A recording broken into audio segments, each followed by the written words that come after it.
Hello, hello.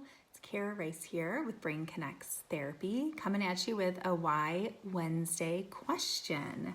So, sorry, let me look at this. Just first off, here we go. Happy Thanksgiving tomorrow. I hope you guys are doing something fun today, tomorrow, visiting family, and staying safe. Also, we are going to go do a little field trip on volcanoes in just a minute and walk some volcanic fields and hang out with family outdoors a lot tomorrow. And just, yeah, I do have a black eye, so don't worry about that, or don't even look at it. Or I just want to make sure you don't think I just smudged my makeup totally. So anyways, that was just from a headbutt in my face. Just a total accident. So today, we're going to talk real quick because it is a holiday. So we're going to do this fast. We're going to talk about how your child's learning challenges, so things like memory problems, organization, focus, attention, difficulty with reading or math or whatever, any type of subject, could be related to an underdeveloped nervous system and how we can treat that.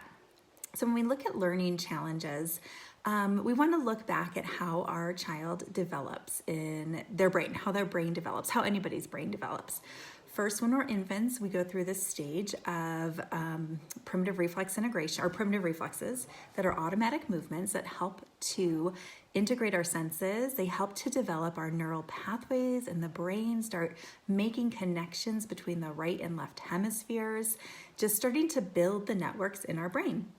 And after a little bit, we actually build so many networks, we start to prune them a little bit after and refine them as we get a little bit older.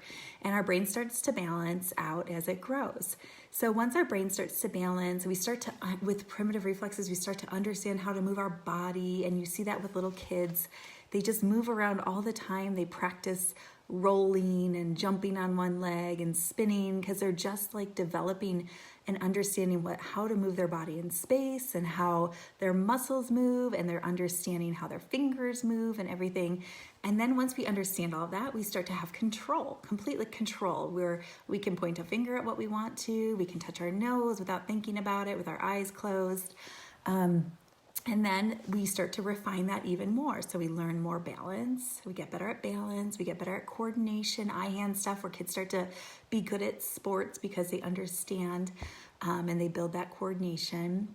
And then we are able to control our thoughts, control our emotions. We start to have that emotional regulation. And then we start to have good behavior. So then we can go into behavioral things. We have good attention. And then once we've laid all of those things, then is the learning. The very, very tip of our development is where we start to learn, where we can learn really well, learn how to read, learn how to memorize things, organize ourselves, learn how to stay attending and focus when we're in school. So a lot of times now we see kiddos that are, they might be able to memorize like the alphabet and whatever when they're 4, but we try to make them read really young. And some kids excel at this, which is great. But a lot of times kids don't do well. They'll struggle. And then at 9 years old or something, bam, like they can read all of a sudden because they're finally ready. Their body was ready, but the body wasn't ready before then. And for every kid, it's a little bit different. But what we see with people that are older, kids that are older in school that are having trouble with this attention, focus, memory, reading and writing, math, they might have an underdeveloped nervous system where they never got that brain-body connection or didn't completely develop that right-left brain connection either one. So we have like a top-down system, so where you go top-down. On the down part is the primitive reflexes, and it goes all the way to the top to the learning, higher level cognitive stuff. And then we have a horizontal where it's right and left brain. So those have to connect as well. So we need connections both directions for our brain to be just optimal and we optimally function. So what we start with, if your child is having those learning challenges, is we got to kind of go back, rewind a little bit and say, okay, do they have their primitive reflexes integrated? First and foremost, we need that foundation.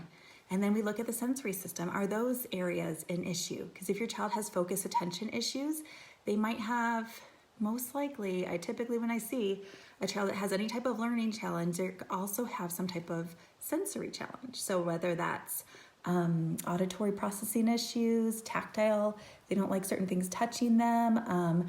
Maybe they're more anxious or fearful of things, like an emotional issue. You usually will see more than one symptom. So it's not just this learning challenge. And that really shows you that there is some underdevelopment there. And so we lay that primitive foundations back to that. Then we have that sensory system. And then we start to challenge the right brain, left brain connections too.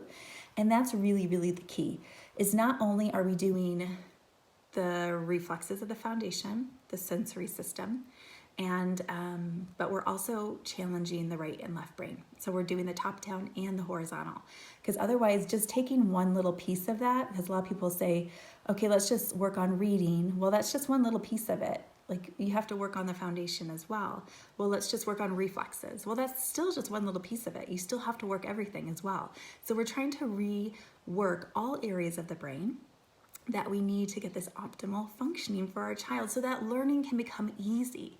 So when we see those, again, when we see those kiddos that are older and having trouble, usually there's something underlying that they did not fully learn how to do. And they typically will have some type of a brain-body disconnect. So you'll see poor coordination, decreased timing and rhythm. That's a big one, where they can't really keep a beat. They can't move their body to a rhythm. That's a big one, where you'll see these kids that are super coordinated and really good at sports, but they have no rhythm to them. And the brain actually works on a rhythm, the body works on a rhythm, and as we learn through this rhythmic, just kind of motion throughout the earth in our body as we grow. So there's a lot of little things that we can look for and say, where did the underdevelopment happen? And let's go back, rewind, do some of these movements and exercises that our brain should have developed, for whatever reason didn't fully develop.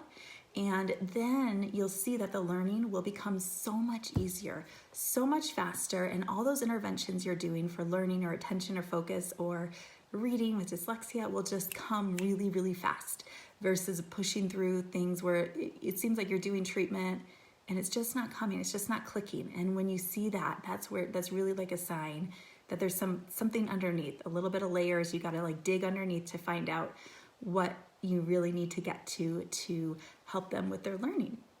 So I hope that kind of makes sense. I do have this pyramid of development of learning. I typically post about it a lot. It's on my website too, but it shows like how our brain develops from the bottom up. And then also you want to think about, again, that right brain, left brain have to connect as well, so that we have that balance between the brain hemispheres and that strong connection. That one's so important for learning. If your child can't do cross-body type of movements, they're going to have trouble with reading. I mean, just reading is crossing the midline. So anything like that, like any type of learning, really crosses the midline, and that's where we really go through those exercises. And again, if you just do those, you still are missing the reflexes. So you have to do all three. Like, you have to do brain hemispheric integration, you have to do the primitive reflexes, and you have to do the right left brain integration as well, to really get the most benefit for your child. So let me know if you have any questions, or if you want me to answer another question on the next Why Wednesday. And I hope you have a beautiful holiday weekend. Have a great day.